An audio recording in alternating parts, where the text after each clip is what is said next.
So, I'm sure kayo din sa kusina nyo kapag na gusto nyo magluto tapos nakita nyo nakalimutan nyo mag-grocery or what. Kung anong laman lang ng ref, yun lang ang pagkatsagaan, di ba? Ate Rose? Tawag dito. Hindi ako makakapamalengke.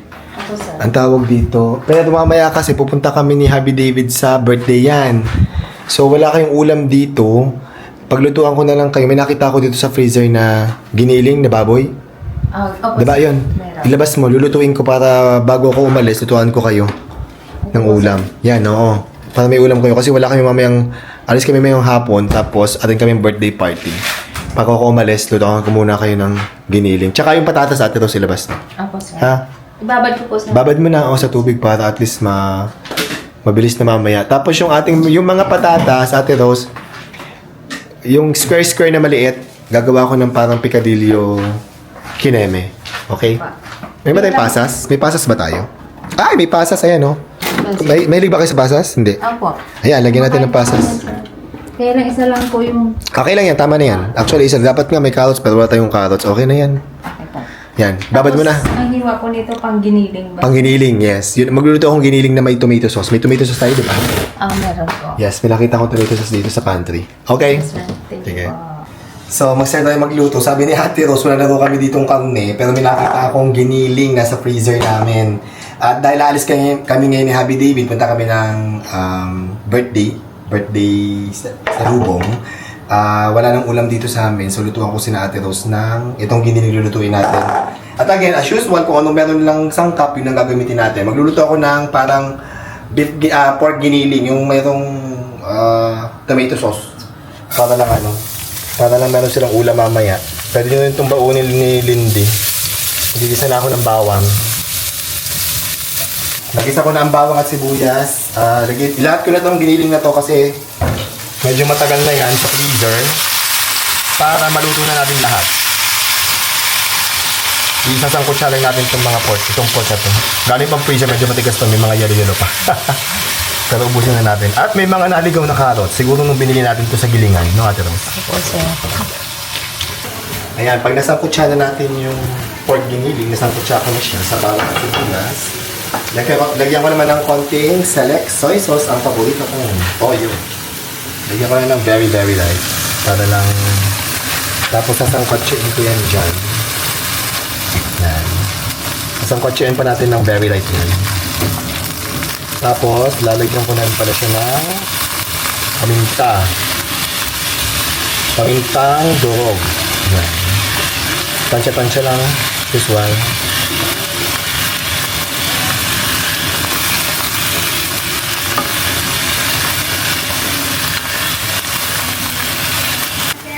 Yan, nasangkutsa na natin yung ating pork giniling sa toyo.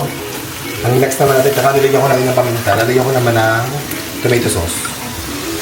Konti lang. Ito naman meron kami. Ubus na tomato sauce namin, so pagtsagaan na lang kung anong nandyan. Mahilig kasi ako. Lalagyan ko na ng tomato sauce.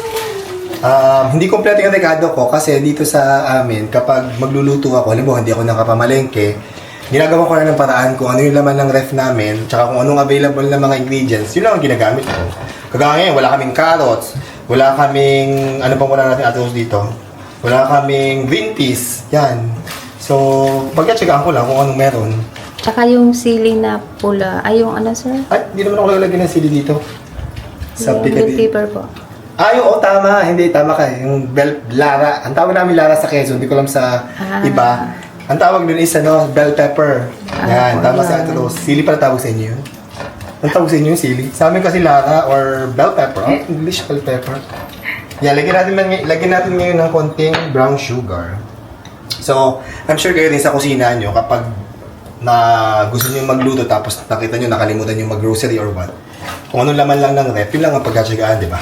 Tapos gagawa ka na lang hanap ka na lang ng way kung anong pwede mong lutuin doon sa kung anong available na meron ka, di ba? Nanay ko kasi ganyan. Nagagawa niya lahat ng paraan kung anong laman ng ref. Kaya ganoon din ako. Lagyan ko ng tubig. Lagay ko na yung hiniwan ni Ate Rose na mga patatas. Yan. At lalagyan ko din siya ng pasas. Buti may pasas kami sa rep, di ba? Kalain mo yun, nagamit ko yung pasas na to. Wala kaming green peas, pero may akong pasas. Medyo maputla ang kulay. Walang kulay orange yung carrots. Wala din kulay green, which is yung green peas. Pero okay na rin. Ang importante, nakaluto tayo ng ulam para rin Ate Rose at Lindy. Kasi hindi pa tayo namamalayan kay Ate Rose. Hindi na akong time.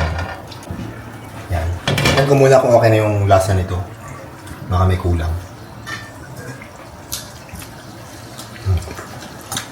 Parang kulang sa konting alat. Lagyan natin ng konting asin. Yan. Tapos ituloy lang natin for a few more minutes at luto na to. Okay na yung lasa nito. Parang gusto kong kumain bago ko umalis. Siguro kakain ako. Kasi yung birthday, mamaya pa yung birthday sa lupong. So, mga 12 o'clock pa yun. So, kakain na ako. Titingnan ko na yung luto ko mamaya. May kanin ba tayo, Ate Rose? Meron po, sir. Ayan, tama-tama. Kakain ko konti lang naman. Hindi naman ganun kadaan kakainin. Luto na yung ating beef. Pork giniling. Ayan. Okay na, may ulam na kayo mamayang gabi, Lindy. Opo. Ayan, kainin nyo mamayang gabi ito, ha? Kasi thank you Okay. po. Bago ako umalis, titingnan ko muna. Kakain lang, susubol ako ng konting kanin at ako medyo nagutom ng very light. Tapos ito, Lindy, Ate Rose, pwede nyo lagyan ng egg. Pwede kayo mag-boil ng egg. Tapos, tawag dito, ulamin nyo, di ba? Masarap yun. O at least meron na kayo dito ng stock. Tapos bukas, Lindy, meron ka ng pang baon. Pagpasok mo sa stock room.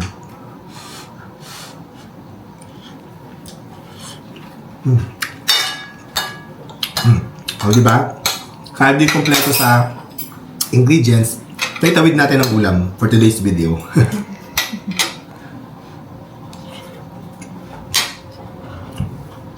Hi! Alas na kami, Ate Rose, hindi. Kinabahan na dito sa bahay. May ulam na kayo dyan. Kinabahan sa bahay.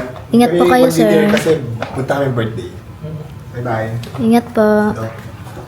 Wala may init, grabe.